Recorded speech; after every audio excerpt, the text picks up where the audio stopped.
Hello students, welcome to class. आज हम बात करने जा रहे हैं एक ऐसे टॉपिक के बारे में जिसको लेकर बच्चे अक्सर बहुत ज़्यादा परेशान रहते हैं। ये थोड़ा कंफ्यूजिंग सा टॉपिक है और इस टॉपिक से आपके एमसीक्यू के रूप में पेपर में 1 नंबर का जरूर क्वेश्चन आता ही आता है। तो आज हम करने जा रहे हैं balancing of chemical equation. Balancing करने से पहले हमें मोलिकुलर फॉर्मूला बनाने आने चाहिए और मोलिकुलर फॉर्मूला के बारे में हम पिछली वीडियो में करके आ चुके हैं कि कैसे हम वैलेंसी चार्ट का यूज करके मोलिकुलर फॉर्मूला बना सकते हैं। अगर आपने अभी तक वो वीडियो नहीं देखी है तो उस वीडियो को जरूर जाकर देखिए, क्योंकि वो बहुत ही ज्यादा इंपॉर्टेंट टॉपिक है आपका। उसके बिना आगे वाला चैप्टर आपका मुश्किल हो जाएगा और अगर फॉर्मूला आपको नहीं पता है तो बैलेंसिंग में दिक्कत आएगी। तो चलिए हम स्टार्ट करते हैं balancing of chemical equation.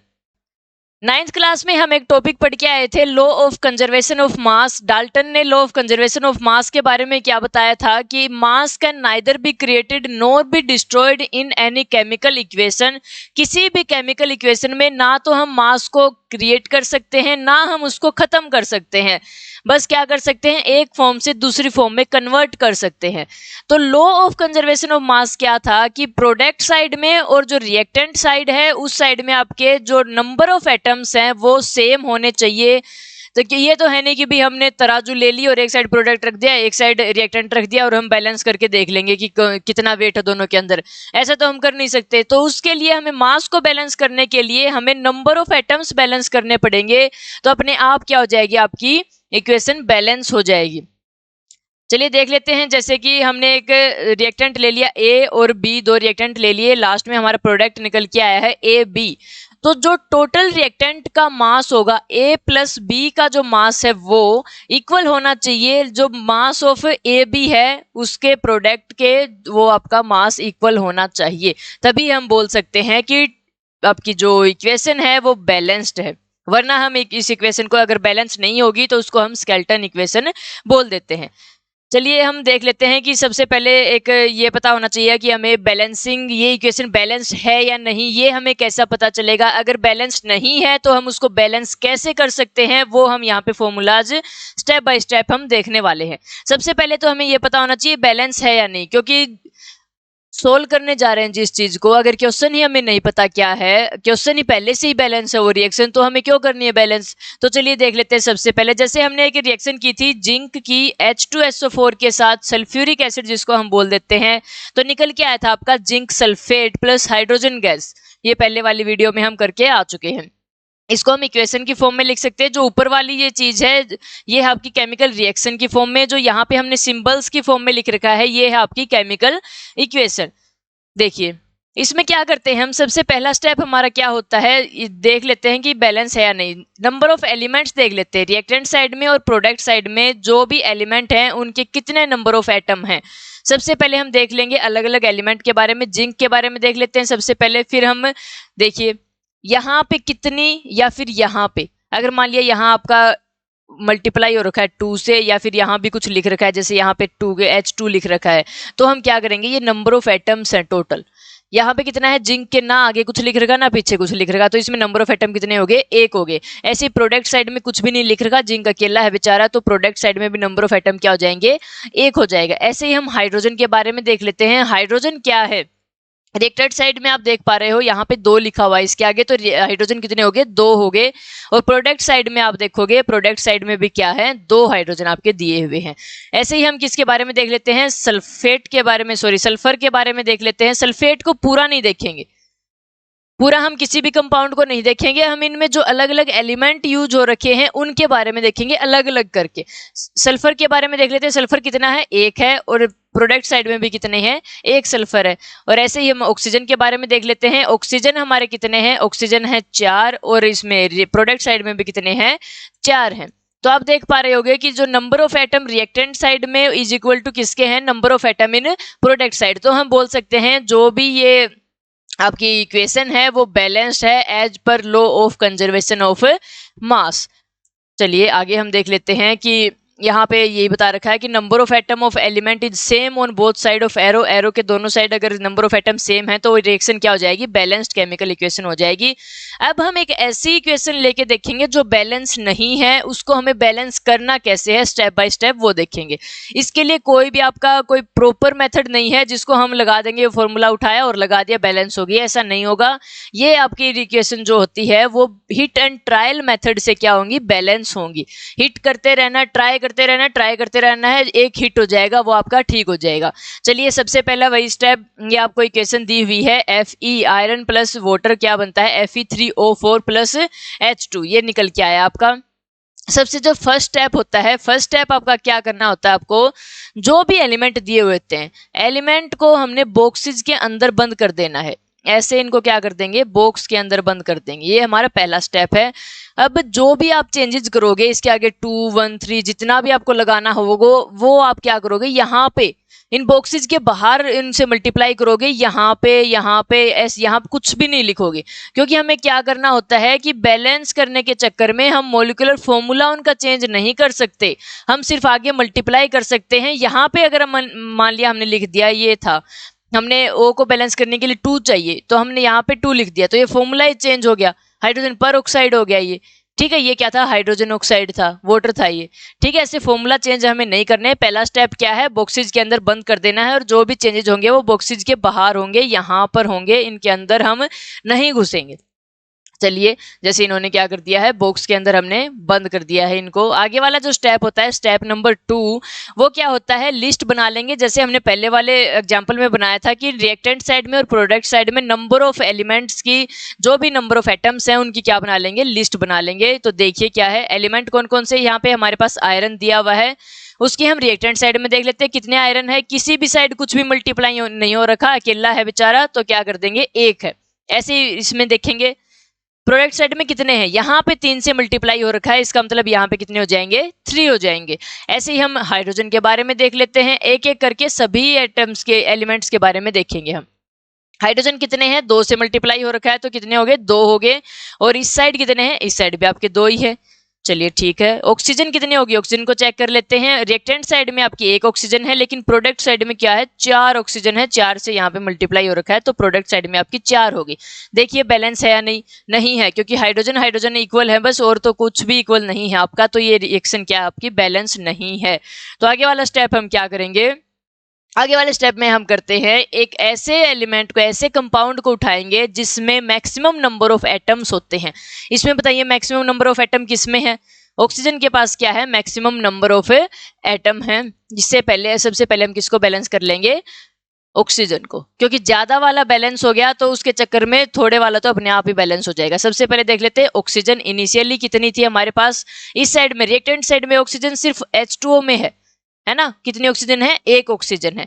Product side में लेकिन कितनी है, Fe3O4 में है सिर्फ, कितनी है, 4 ऑक्सीजन है। बैलेंस करने के लिए हमें क्या करना पड़ेगा, देखिए सीधी सी बात है भाई, इस साइड 4 है, इस साइड 4 करने के लिए क्या करना पड़ता है, मल्टीप्लाई कर देंगे 4 से। 4 से मल्टीप्लाई किया और कहाँ करेंगे 4 से मल्टीप्लाई, देखिए वही बात बता रखी है कि 4 से मल्टीप्लाई हमें बॉक्सेस के बाहर करना है, बॉक्स के अंदर हम 4 से मल्टीप्लाई नहीं करेंगे, ये फॉर्मूला ही आपका क्या हो जाएगा, चेंज हो जाएगा। ठीक है, यहाँ पे करेंगे 4H2O, ना हम ये नहीं बना सकते H2O4, ना कि ये नहीं कर सकते। ठीक है, ऐसे क्या हो सकता है, आपका फॉर्मूला चेंज हो जाता है। तो जो भी हम चेंज करेंगे वो बॉक्सेज के बाहर करेंगे, यहाँ पे 4H2O हमने लिख दिया है।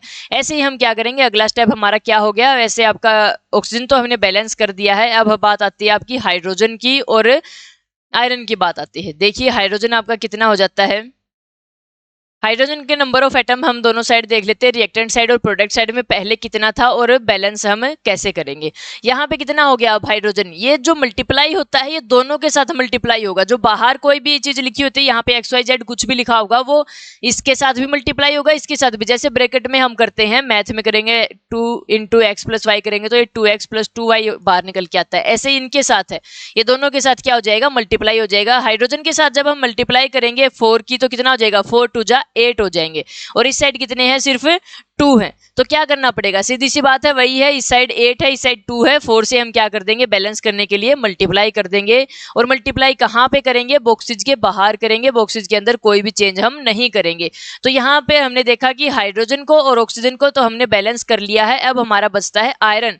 आयरन को हम बैलेंस कर लेते हैं। आयरन को बैलेंस करने के लिए हमें क्या करना पड़ेगा, वही से फिर स्टेप है इनिशियली, और उसमें रिएक्टेंट में और प्रोडक्ट साइड में हम क्या कर लेते हैं, नंबर ऑफ एटम्स देख लेते हैं। रिएक्टेंट साइड में कितने हैं, Fe1 है, और प्रोडक्ट साइड में कितने हैं, Fe3 है।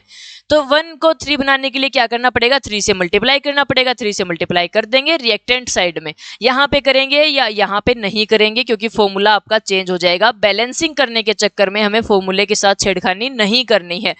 अब देखेंगे हम क्या करना होता है, हमें लास्ट में इसको जो भी हमने बैलेंसिंग की है उसको लास्ट बार हमने चेक करना होता है, वेरिफिकेशन करना होता है। क्योंकि कई बार हम क्या करते हैं, एक एलिमेंट को, एक कंपाउंड को बैलेंस करने के चक्कर में दूसरे एलिमेंट या कंपाउंड को अनबैलेंस कर देते हैं, क्योंकि उसके साथ आपकी मल्टीप्लाई हो जाती है। हम अभी ये सोचेंगे, स्टार्टिंग में हमने देखा था कि हाइड्रोजन तो बैलेंस था। यहाँ पे हमने क्या देखा था, देखिए हम देख लेते हैं फिर से एक बार। यहाँ पे आपका हाइड्रोजन जब स्टार्टिंग में देख रहे थे तो हाइड्रोजन बैलेंस फॉर्म में था। देखिए हाइड्रोजन यहाँ पे 2 थे, लेकिन फिर भी हमने आगे जाके किसको किया, हाइड्रोजन को बैलेंस किया। क्यों भाई, क्योंकि पहले से ही बैलेंस है। तो लेकिन क्या हो गया, ऑक्सीजन को जब हमने बैलेंस किया तो हाइड्रोजन भी गलती से अनबैलेंस हो गया। हाइड्रोजन की वैल्यू यहाँ पे 8 हो गई, पहले कितनी थी, 2 थी। इसीलिए हमें बार बार लास्ट में क्या करना पड़ेगा, चेक करना पड़ेगा कि जो हमने किया है वो ठीक भी है या नहीं। चलिए आगे हम देख लेते हैं। कई बार क्या होता है, आपको कोई ना कोई कंडीशन दी होती है, और एक हम सबसे पहले तो ये देख लेते हैं कि इनको फिजिकल स्टेट के रूप में हमें क्या करना पड़ता है, मेंशन करना पड़ता है। जैसे यहाँ पे हमने देखा था कि कोई भी चीज़ अगर गैसीय स्टेट में होती है तो उसको G लिखेंगे ब्रैकेट में, लिक्विड फॉर्म में होती है तो L से डिनोट करेंगे, एक्वस फॉर्म में होती है तो AQ से डिनोट करेंगे, और सॉलिड स्टेट में होती है तो उसको S से डिनोट करेंगे। तो आपकी क्या हो जाएगी, इक्वेशन जो बैलेंस निकल के आएगी वो आपकी ये आ जाएगी।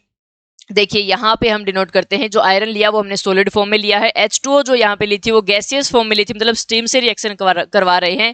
स्टीम से रिएक्शन क्यों करवाई, ये आप 3rd चैप्टर में जाके पढ़ोगे कि आयरन सिर्फ स्टीम से रिएक्शन करता है, हॉट वाटर या फिर कोल्ड वाटर के साथ रिएक्शन नहीं करता। क्यों का जवाब आपको 3rd चैप्टर में मिलेगा।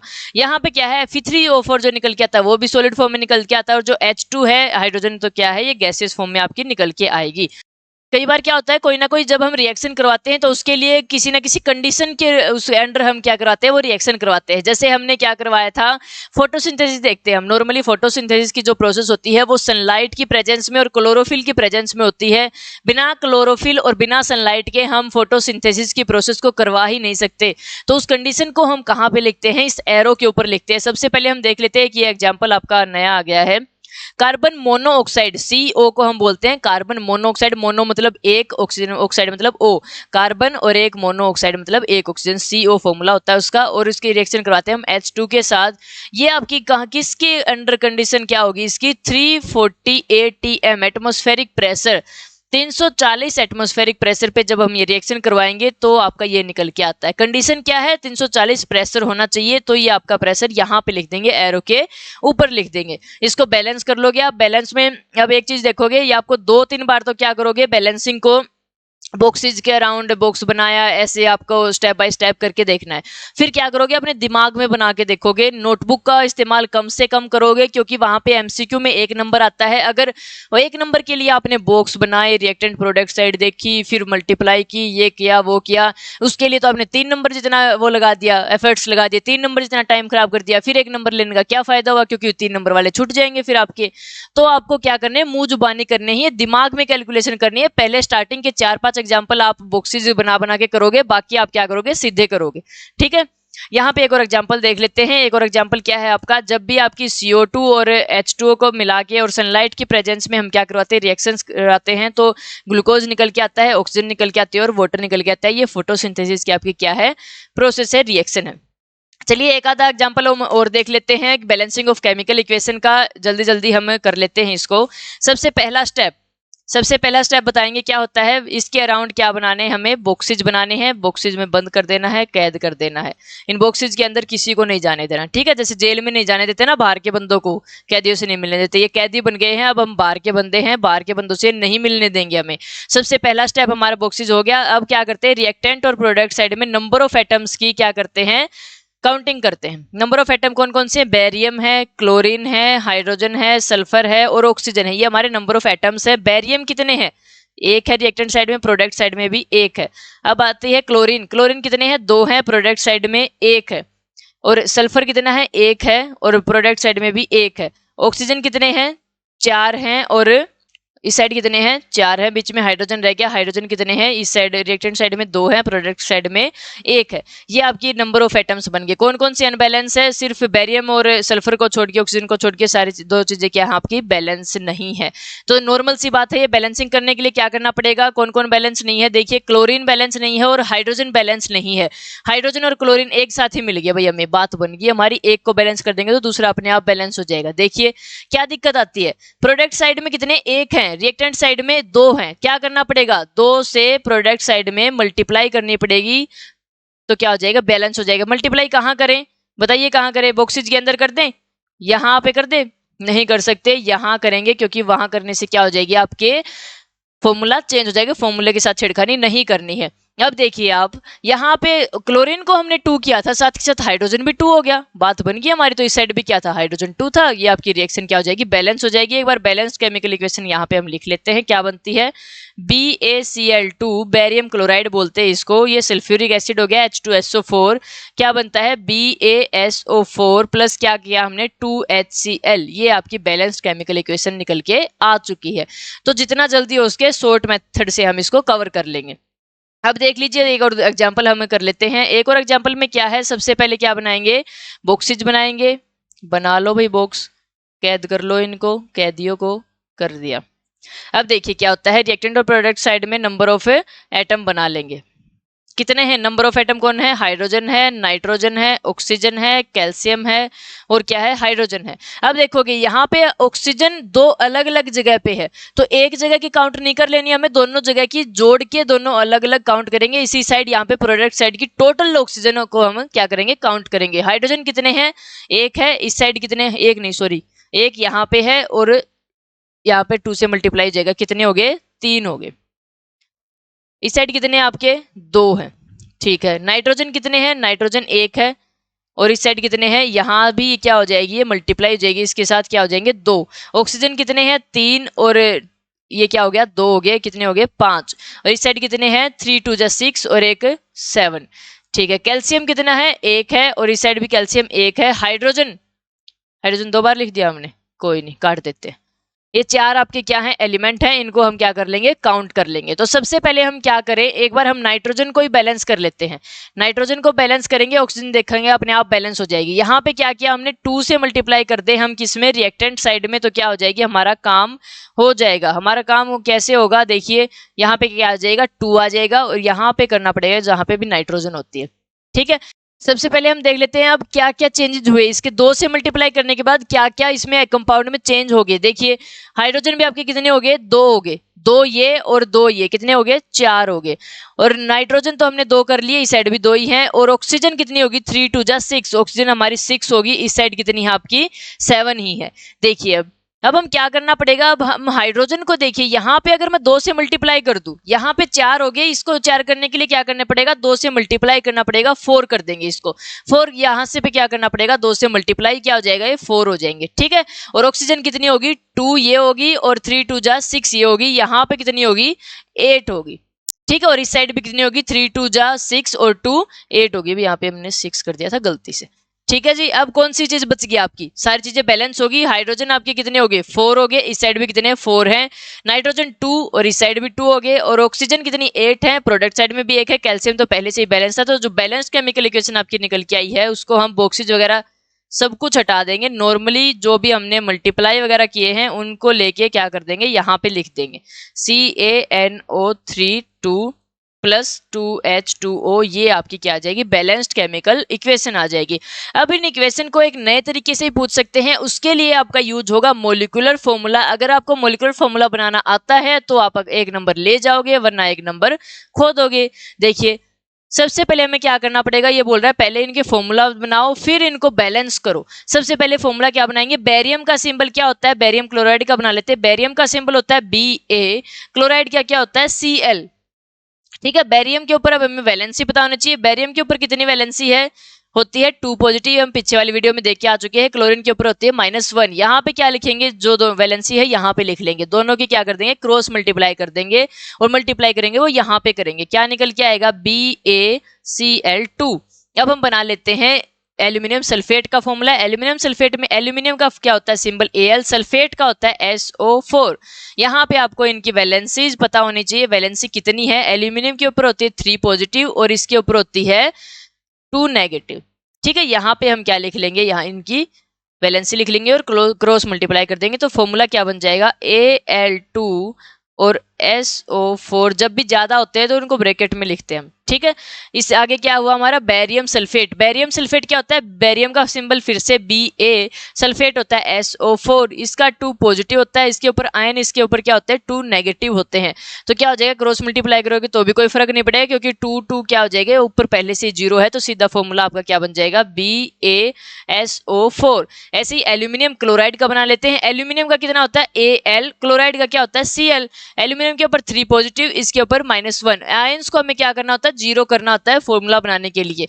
अब क्या करें, इनको 3 यहाँ पे 1 क्रॉस मल्टीप्लाई कर देंगे, क्या आ जाएगा, प्लस में AlCl3। देखिए एक क्लोरीन के ऊपर -1 है, 3 क्लोरीन के ऊपर -3 हो जाएगा, जो आयन आपके 0 हो जाएंगे, यही आपका फॉर्मूला क्या हो जाएगा, ठीक हो जाएगा।